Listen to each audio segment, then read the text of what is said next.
4월 8일 수요일입니다. 사도신경으로 우리 신앙을 고백하면서 부활의 증인으로 새벽 예배 드리겠습니다. 전능하사 천지를 만드신 하나님 아버지를 내가 믿사오며 그의 외아들 우리 주 예수 그리스도를 믿사오니 이는 성령으로 잉태하사 동정녀 마리아에게 나시고 본디오 빌라도에게 고난을 받으사 십자가에 못 박혀 죽으시고 장사한 지 사흘 만에 죽은 자 가운데서 다시 살아나시며 하늘에 오르사 전능하신 하나님 우편에 앉아 계시다가 저리로서 산 자와 죽은 자를 심판하러 오시리라. 성령을 믿사오며 거룩한 공회와 성도가 서로 교통하는 것과 죄를 사하여 주시는 것과 몸이 다시 사는 것과 영원히 사는 것을 믿사옵나이다. 아멘. 찬송 292장 찬송 드리겠습니다.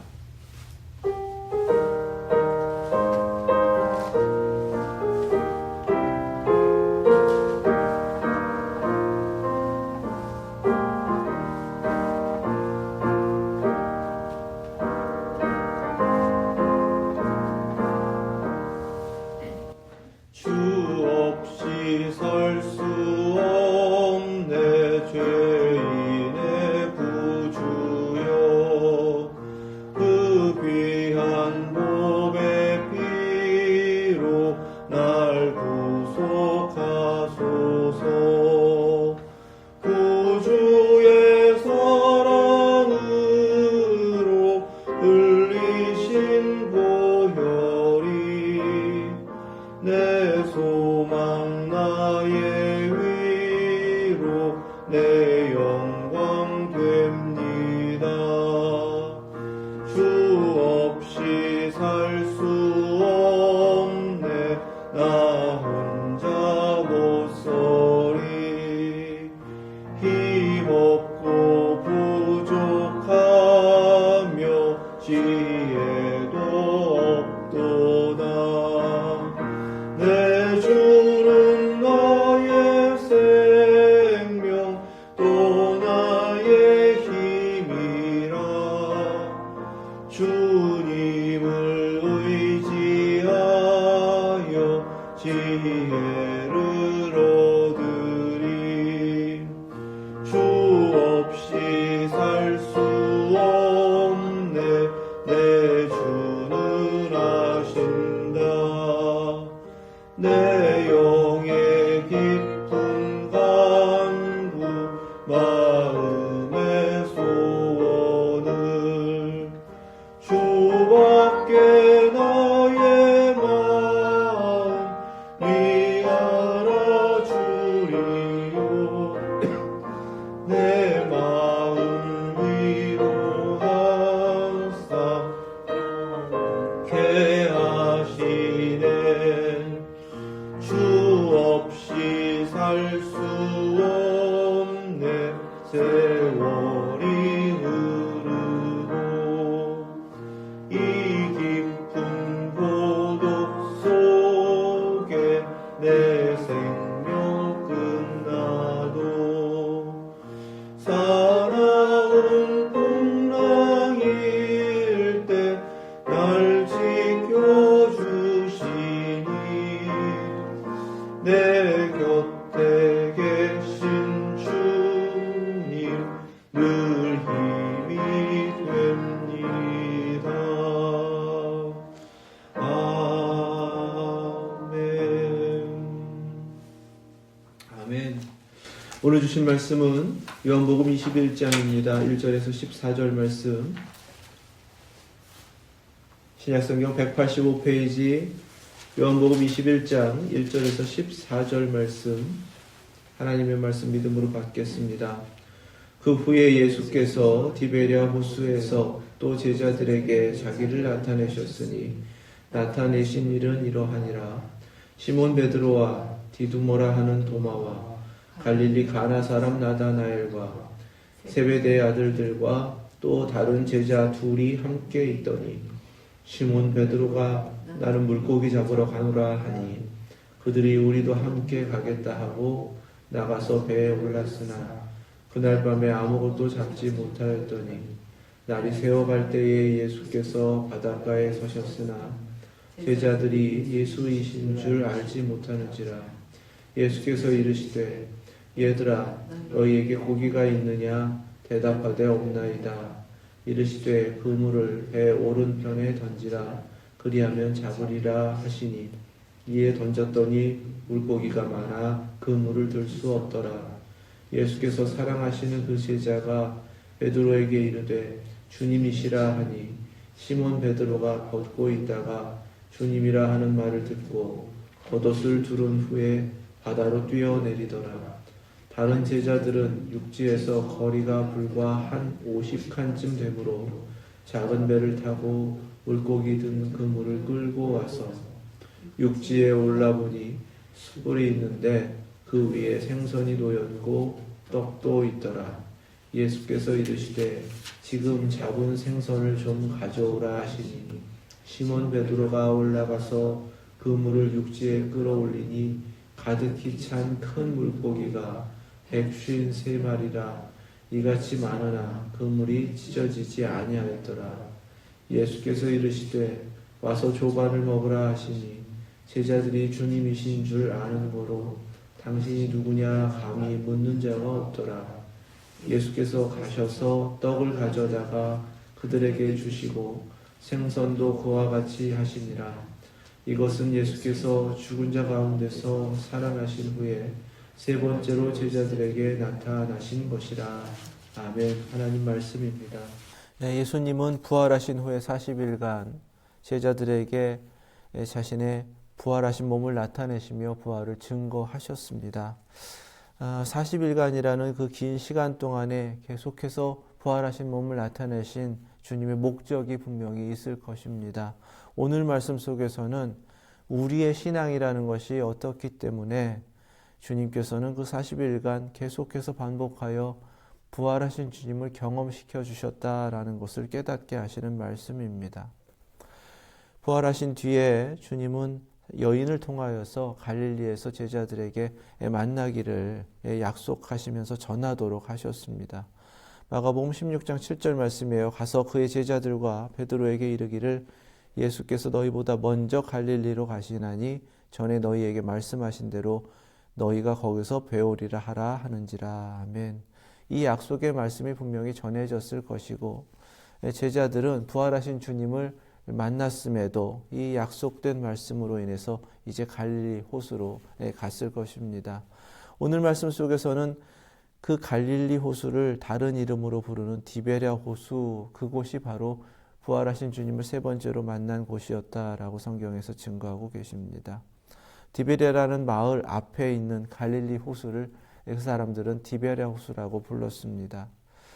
그곳에서 주님이 자신을 나타내셨는데 제자들이 겪었던 한 가지 특별한 사건, 세 번째 부활하신 주님을 만난 이 사건을 이렇게 증거합니다. 2절에 시몬 베드로, 디두모라 하는 도마, 갈릴리 가나 사람 나다나엘, 세베대의 아들들, 또 다른 제자 둘이 함께 있더니 세 번째 부활하신 주님을 만난 제자들의 이름이 이렇게 기록되고 있고 그 수가 7명이었다라고 분명하게 증거를 하고 있습니다.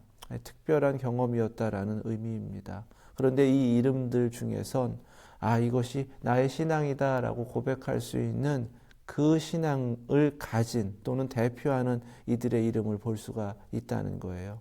시몬 베드로는 고백적 신앙을 대표하는 사람입니다. 가이사랴 빌립보에서 예수님께서 물으셨을 때 주는 그리스도시요 살아계신 하나님의 아들이십니다. 하나님께서 친히 깨닫게 하셨기 때문에 그 깨달음을 통해서 예수님께 고백했던 바로 그 장본인이기도 합니다. 우리 모두에게 요구하시는 이 고백적 신앙의 대표, 디두모라 하는 도마, 경험적 신앙, 체험적 신앙의 대표입니다. 뭐든지 자신이 직접 확인하고 경험해야 믿겠다라고 하는 그에게 주님께서는 부활하신 몸으로 나타나셨을 뿐만 아니라 친히 몸을 내어주심으로 만져보게 하셨어요. 집어넣어보게 하셨습니다. 체험적 신앙이 그만큼 중요한데 디두모라 하는 이 도마는 바로 그 신앙을 대표하는 사람입니다. 갈릴리 가나 사람 나다나엘 처음 부름을 받을 때부터 그는 예수님에 대해서 회의적이었습니다. 나사렛에 무슨 선한 것이 나겠는가? 그럼에도 불구하고 그런 회의적 신앙을 주님께서 친히 만나 주심으로, 경험시키심으로 그에게 주님의 만남으로 말미암아 이루어지는 그런 참된 신앙을 받았고, 그리고 제자가 된 사람입니다. 세베대의 아들들도 마찬가지이죠. 특별한 자리마다 주님께서 부르셔서 그 자리에 함께 하신 체험적 신앙인의 대표입니다. 다른 제자들은 알 수가 없어요. 하지만 이 제자들은 우리가 주를 보았다, 내가 주를 보았다라고 증거했던 제자들, 바로 그 사람들이었을 것입니다. 이 제자들은 저마다 자신들이 가지고 있었던 신앙을 대표하는 사람들이다, 우리가 이해할 수 있어요. 우리에게도 비슷한 신앙을 하나님께서 허락하여 주셨기 때문에 그 신앙을 중심으로 해서 계속해서 신앙하며 살아갑니다. 하지만 이러한 신앙이 나로부터 시작될 때는 그 신앙이 얼마나 의미가 없는지를 지금 이 사건은 깨닫게 하시는 거예요. 이미 부활하신 주님을 2번이나 만난 제자들, 자신이 주님을 직접 만났던, 그리고 만져보기까지 했던 그 제자, 이러한 여러 가지 경험을 했음에도 불구하고 여전히 그들은 부활하신 주님과 함께하는 것이 아니라 부활하신 주님께서 약속하신 그 약속을 향해 갔음에도 불구하고 자신의 필요나 자신의 상황 가운데, 자신의 삶의 자리로 돌아갔을 때 이내 잊어버렸다라고 증거하시는 겁니다. 예루살렘으로부터 갈릴리는 꽤 먼 거리이고 그 약속 때문에 갈릴리 호수까지 갔기 때문에 제자들은 분명하게 줄였을 거예요. 그러니까 예수님은 그 아침에 미리 식사를 준비하셔서 제자들을 위해서 이렇게 베풀어 주시는 것을 오늘 말씀 속에서 증거합니다. 배를 보자 물고기를 잡겠다 나서고, 시몬 베드로가 그렇게 나서자 제자들이 따라갔던 이유도 다 같은 이유 때문입니다. 아주 기본적 필요 때문이었어요. 기본적 필요로 자신들의 삶의 자리로 돌아갔는데 문제는 실패했다. 그리고 또 한 가지는 새벽에 약속하신 곳에 부활하신 주님이 서 계셨음에도 불구하고 예수님을 전혀 알아보지 못했다라는 사실입니다. 이것이 예수님께서 40일 동안 계속 반복하여 부활하신 자신의 모습을 증거하시고 경험시켜 주시고 깨닫게 하시고 동행하여 주시고 알게 하신 목적이 있습니다. 우리의 신앙이라는 것이요, 자꾸만 잊어버립니다. 그래서 주님은 우리가 기억하기를 원하신다는 사실이에요. 우리가 주님께서 많은 것들을 통해서 허락하여 주신 그 은혜를 기억하여 은혜의 기억을 가지고 신앙하기를 원하신다. 첫 번째. 그러면 그 은혜의 기억을 위하여 주님께서는 어떤 방법을 취하시는가? 반복하신다는 겁니다. 부활하신 주님을 계속해서 경험할 수 있도록 반복하셨다는 거예요. 제자들에게도 3번이나 계속 반복하신 이유는 부활하신 주님을 확신하게 하시려고, 그리고 그 경험 속에서 이미 주님과 더불어 함께했던 수많은 은혜의 기억을 되살리셔서, 바로 예수 그리스도를 믿는 믿음이라는 것은 그저 과거의 기억이 아니라 그 기억들이 현재 살아계신 주님과 함께 더불어 살아가는 현재가 될 수 있도록, 그리고 경험되는 현재가 될 수 있도록 하시기 위함이다라는 사실입니다. 그래서 주님은 물고기를 잡고 있는 제자들을 책망하시지도 않고 주님을 알아보지 못하는 제자들에게 소리를 치지도 않으셨습니다. 실패하고 있는 그 자리에 제자들을 향해서 배 오른편에 그물을 던지라. 그리고 그 실패를 성공으로 바꾸게 하셨습니다. 그것은 다른 것이 아닙니다. 예수님을 기억하도록 하시기 위함이고 예수님이심을 깨닫게 하도록 하시기 위함이고 지금 함께하고 계신다. 부활하신 주님은 현재적인 하나님이시다. 지금 동행하고 계신다라는 것을 그들에게 알게 하시기 위함입니다. 비로소 요한이 물고기를 잡은 뒤에 주님이시다라고 깨닫고 베드로에게 말했을 때 베드로는 주님이심을 깨닫고 주님 앞에서의 자신의 모습을 갖추는 걸 볼 수가 있습니다. 물속에 뛰어들 사람이 겉옷을 입는 것은 이상하죠. 그럼에도 불구하고 주님이시기 때문에 그는 자신에게 기억되는 그 은혜로, 그 은혜 모습으로 다시 주님 앞에 나아가기 위하여 주님 앞에서는 그 모습을 갖춘다라는 것입니다.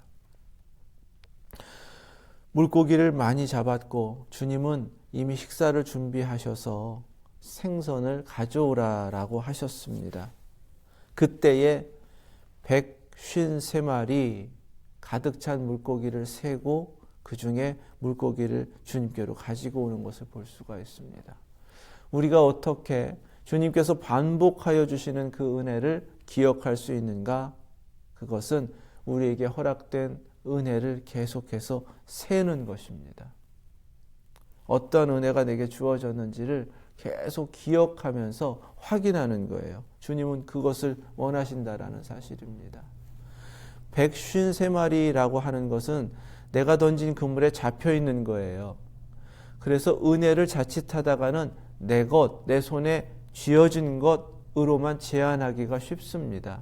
하지만 이 153마리라고 헤아린 이 물고기는 부활하신 주님을 경험한 뒤에 주님과 동행하는 제자들에게 있어서 더 이상 의미가 없어지는 물고기가 됩니다. 왜냐하면 이 많은 물고기를 지고 예수님을 따르진 않았을 거예요. 분명하게 그냥 그물째 놔뒀을 것이고 이제 이른 아침에 물고기를 잡기 위해서 나오는 다른 어부들에게 허락되었을 것입니다. 은혜는 그렇게 나누어지는 것이다라는 것을 깨닫게 하시는 부분이기도 하거든요. 중요한 것은 주님은 반복하여 그 은혜를 경험시켜 주시고 부활의 신앙이라는 것은 현재적인 살아계신 주님과 동행하는 바로 그 삶이라는 사실입니다. 그것을 위하여 주님께서는 우리에게 끊임없이 은혜를 반복하여 허락하여 주실 뿐만 아니라 우리에게 기억하기를 원하셔서 우리에게는 그 은혜를 계속해서 헤아리도록 하신다라는 사실입니다. 오늘 그것 한 가지 붙들기를 원합니다. 우리에게 주어진 많은 은혜가 있습니다. 우리 손에 여전히 쥐어진 것도 있고 이미 내 손에서 떠나버린 것들도 있습니다. 그때는 소중했는데 더 이상 소중하지 않는 그러한 나의 상황이 되었기 때문에 또는 나의 모습이 되었기 때문에 더 이상 그거 쥐고 있지 않아요. 어린 시절에는 그렇게 소중했던 장난감을 내 손에 여태까지 쥐고 살지는 않는단 말이죠. 그때는 그렇게 감사했는데 지금은 그렇게 의미가 없어졌습니다. 무슨 이야기인가 하면 153마리라는 물고기는 모든 인생 가운데 주님께서 허락하신 은혜로 있다라는 것입니다. 더 이상 내 손에 쥐어지지 않는 은혜일지라도 그때에 나에게 감격하게 하시고 나의 마음을 움직여 주시고 이것이 바로 주님의 은혜였습니다. 그 충만함 가운데 감사가 넘쳤던 그 은혜들을 결코 잊지 말고 분명하게 기억하라 오늘 우리에게 말씀하여 주십니다. 이 하루도 은혜의 기억 속에서 살길 원합니다. 그 은혜의 기억은 과거에 지나간 것이 아니라 현재 나와 함께 하신 살아계신 주님께서 친히 허락하여 주신 것입니다. 그리고 나를 통해서 끊임없이 베풀어지고 나누어지는 은혜가 넘치기를 원하셔서 우리가 살아가는 삶의 자리에서 실패한 그 자리도 성공으로 바꿔주시고 빈 그물도 가득 채워진 그물로 하나님께서 반드시 채워주시는 줄로 믿습니다. 그 소망 가운데에서 이 하루도 살아내시면서 더욱더 은혜 안에서 주님께서 채워주신 그 은혜로 주님 앞에 살아내시는 저와 여러분들 되실 수 있기를 주님의 이름으로 축원합니다. 기도하겠습니다. 우리의 여러 가지 신앙이 있습니다. 고백적 신앙, 체험적 신앙, 또 회의에서 주님을 만남으로 말미암아 인격적인 만남으로 변화된 신앙, 여러 가지 신앙들이 있는데요. 그 신앙이 나로부터 내 중심이면 다 소용없다라고 주님께서 깨닫게 하셨습니다. 주님이 나와 함께 계시고 모든 것은 예수 그리스도 중심이 될 때에 모든 신앙은 의미를 되찾게 되고 바로 거기로부터 하나님께서 허락하신 은혜가 시작된다. 오늘 깨닫게 하신 대로 주님, 살아계신 주님께서 나와 함께 하신 믿습니다. 주님 중심으로 다시금 모든 것이 바로잡히고 또 주님께서 이뤄가시는 대로 내가 주님을 따르게 하여 주옵소서. 이렇게 확신 가지고 결단하며 기도하시자고요. 하나님 은혜를 기억하게 하시는 것 깨닫게 하셨으니 주님, 지난 인생 가운데 살아오게 하신 그 걸음걸음마다 채워주신 놀라운 은혜들이 있는데 기억하게 하여 주옵소서. 그 기억 속에서 지금도 나와 함께 하시는 주님께서 친히 그 모든 것을 이루어가고 계시고 나의 형편과 사정 가운데에서도 책임지시며 채워주신다라는 확신 속에 더욱 주님을 의지하는 믿음, 주님을 따르는 신앙 되게 하여 주옵소서. 이렇게 또한 결단하며 기도하겠습니다. 주님과 함께 해야 합니다. 늘 주님과 동행해야 합니다. 우리 이 땅의 삶 그렇게 동행할 때 주님께서 다 책임져 주시고 해결하여 주심을 믿습니다. 오늘도 믿음으로 배 오른편에 그물을 던지는 저희들 되게 하여 주시고 주님께서 건져 올리게 하시는 153마리의 그 물고기로 인하여서 채움받고 그 은혜로 주님 앞에 더욱더 충만한 은총 누리게 하여 주시며 내 것이 아닙니다. 주님과 더불어 함께 나누는 은혜의 식탁이 주님께서 베풀어 주시는 대로 허락되는 줄 믿사오니 그 은혜로만 살게 하여 주옵소서. 이렇게 기도하며 나아가겠습니다. 거룩하신 하나님 감사합니다. 내가 주님을 만났습니다. 내가 주님을 보았습니다. 내가 주님을 만져보았습니다. 이러한 모든 하나님께서 허락하신 그 은혜들이 과거의 기억이 아니라 한번 경험했던 경험으로 끝나는 것이 아니라 현재적으로 계속해서 경험되고 있는 저희들의 신앙이 되게 하여 주시고 살아계신 주님과 동행함으로 끊임없이 주님께서 채워주시는 은혜가 되게 하여 주시옵소서. 그 은혜로 인하여 더욱더 주님 앞에 감사가 넘치게 하여 주시고 주님과 동행하는 발걸음 되게 하여 주시고 더 큰 믿음 주셔서 모든 삶의 자리에 주님의 말씀이 들려오고 순종할 때에 채워지는 은총을 누리는 저희들 모두 되게 하여 주시옵소서. 오늘도 찾아오셔서 저희에게 양식을 주시고 주님을 기억하게 하시고 그 기억 속에서 주님을 더욱더 구체적으로 경험하여 주님 앞에서 살아내는 그 신앙을 찾고 계시는 주님 앞에 믿음으로 결단하며 이 하루를 시작하는 저희 모두에게 성령님 은총을 더하여 주시고 그 은혜의 삶을 통해서 더욱더 주님께로 가까이 나아가는 저희들의 삶이 되게 하여 주시옵소서. 받은 은혜를 결코 잊지 않게 하시고 그 은혜를 헤아려 더욱더 감사가 넘치는 저희들 되게 하여 주옵소서. 예수 그리스도의 이름으로 기도드립니다. 아멘. 하늘에 계신 우리 아버지, 이름이 거룩히 여김을 받으시오며 나라 임하옵시며 하늘에서 이룬 것 같이 땅에서도 이루어지이다. 오늘날 우리에게 일용할 양식을 주옵시고 우리가 우리에게 죄 지은 자를 사하여 준 것 같이 우리의 죄를 사하여 주옵시고 우리를 시험에 들게 하지 마옵시고 다만 악에서 구하옵소서. 나라와 권세와 영광이 아버지께 영원히 있사옵나이다. 아멘.